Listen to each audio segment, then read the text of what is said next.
Ideas നമ്മളിപ്പോൾ പഠിച്ചുകൊണ്ടിരിക്കുന്ന ഏതാണ് ഫൽ ഒരു സബ്ജി എന്ന 7ാമത്തെ ചാപ്റ്റർ ആണ് അല്ലേ. അതിൽ നമ്മൾ ഫല്ല് പഠിച്ചു, കുറച്ച് ഫ്രൂട്ട്സിൻ്റെ നൈംസ് പഠിച്ചു. ഫൽ എന്ന് പറഞ്ഞാൽ എന്താണ്? ഫ്രൂട്ട്സ് ആണ് അല്ലേ, ഫ്രൂട്ടാണ്. അതുപോലെ തന്നെ നമ്മൾ സബ്ജിയാണ് ഇപ്പോൾ പഠിച്ചുകൊണ്ടിരിക്കുന്നത്. സബ്ജി വെജിറ്റബിൾസ് ആണ്. അതിൽ കുറച്ച് വെജിറ്റബിൾസ് നമ്മൾ പഠിച്ചു കഴിഞ്ഞ ക്ലാസ്സിൽ. ഇന്ന് ബാക്കിയുള്ളത് പഠിക്കും. ഇതോടുകൂടി നമ്മുടെ സബ്ജിയും കംപ്ലീറ്റ് ആവും. അതായത് ഈ ഒരു ചാപ്റ്റർ ഇവിടെ കംപ്ലീറ്റ് ആവാൻ പോവുകയാണ്.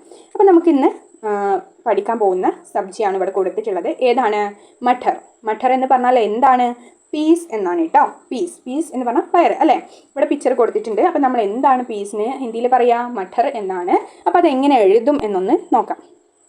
മ എന്ന് എഴുതുക, ഠ റ.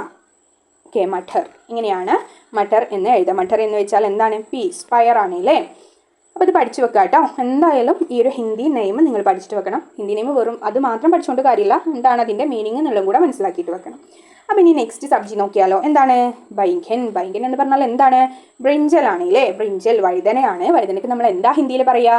ബൈങ്കൻ. അപ്പം നമുക്കത് എഴുതി നോക്കാം. അപ്പോൾ ഇവിടെ ഭ എന്ന് എഴുതി, ഘ ന. ഇനി ഭൈ എന്നതിനുള്ള ചിഹ്നവും ഡോട്ട് ഇട്ടു. ബൈങ്കൻ ഇങ്ങനെയാണ് എഴുതുക. ബൈങ്കൻ എന്ന് പറഞ്ഞാൽ എന്താണ്? ബ്രിഞ്ചലാണ് അല്ലേ, വഴുതനയാണ്. ഇവിടെ പിക്ചർ കൊടുത്തിട്ടുണ്ട്, നിങ്ങൾക്കത് കണ്ടാൽ തന്നെ മനസ്സിലാവും. ഇനി നെക്സ്റ്റ് നോക്കിയേ, ലാസ്റ്റ് സബ്ജിയാണ് കേട്ടോ. എന്താണ്? ഗാജർ. ഗാജർ എന്ന് പറഞ്ഞാലോ ക്യാരറ്റ് ആണ് അല്ലേ. ക്യാരറ്റിന് എന്താ പറയുക? ഗാജർ.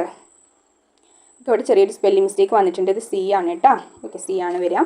അപ്പോൾ ഗാജർ എന്ന് എങ്ങനെയാണ് നമ്മൾ എഴുതുക നോക്കിയേ. ഗാ ജ ർ. ഗാജർ. ഗാജർ എന്ന് പറഞ്ഞാൽ ക്യാരറ്റ് ആണ് അല്ലേ. ക്യാരറ്റിനാണ് നമ്മൾ ഗാജർ എന്ന് പറയുന്നത്. ഇനി ഇതിൽ വരുന്ന വർക്ക് നോക്കിയേ. എക്സസൈസ് എന്താണ്? ചിത്രം കാ സഹി ശബ്ദ സേ മിലാൻ കരോ. ബ്രാക്കറ്റിൽ കുറച്ച് സബ്ജി കൊടുത്തിട്ടുണ്ട്, താഴെ പിക്ചറും കൊടുത്തിട്ടുണ്ട്. മാച്ച് ചെയ്ത് എഴുതാനാണ്. മിസ് ജസ്റ്റ് ഒന്ന് ലൈൻ ചെയ്ത് തരാം കേട്ടോ. നിങ്ങളിത് നോട്ട്ബുക്കിലേക്ക് എഴുതണം. ബൈങ്കൻ. ബൈങ്കൻ ഏതാണ്? ബ്രിഞ്ചലാണ് അല്ലേ, ഇതാണ്. നെക്സ്റ്റ് മഠർ. മഠർ ഏതാണ്? പീസ്. ഗാജർ ക്യാരറ്റ്. ഓക്കെ അല്ലേ, സിമ്പിൾ അല്ലേ. ഇതെല്ലാവരും കാണാതെ പഠിച്ചിട്ട് വെക്കണം, എങ്കിലേ നിങ്ങൾക്ക് ഇങ്ങനത്തെ വർക്കൊക്കെ ചെയ്യാൻ കഴിയുള്ളൂ. Next unit task. ചിത്ര ദേഖ് കർ നാം ചുനോ. ഇതിൽ പിക്ചർ തന്നിട്ടുണ്ട്, അതിൻ്റെ നേരെ 2 നൈംസ് തന്നിട്ടുണ്ട്. എന്താണ് ഇതിന് കറക്റ്റായിട്ട് നമ്മൾ ഹിന്ദിയിൽ പറയാമെന്നുള്ളത് കണ്ടുപിടിക്കണം.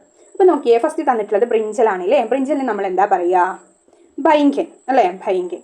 നെക്സ്റ്റ് ക്യാരറ്റ് തന്നിട്ടുണ്ട്. ക്യാരറ്റിന് എന്താ പറയുക? ഗാജർ. ദെൻ പീസ്, പയർ തന്നിട്ടുണ്ട്. പയറിനോ? മഠർ. ഓക്കെ, ക്ലിയർ അല്ലേ? ഇത്രയും ഓക്കെ അല്ലേ? ഇതോടുകൂടി നമ്മുടെ 7ാമത്തെ ഈ ഒരു ചാപ്റ്റർ ഇവിടെ കംപ്ലീറ്റ് ആയിട്ടോ. അപ്പോൾ ഓക്കെ.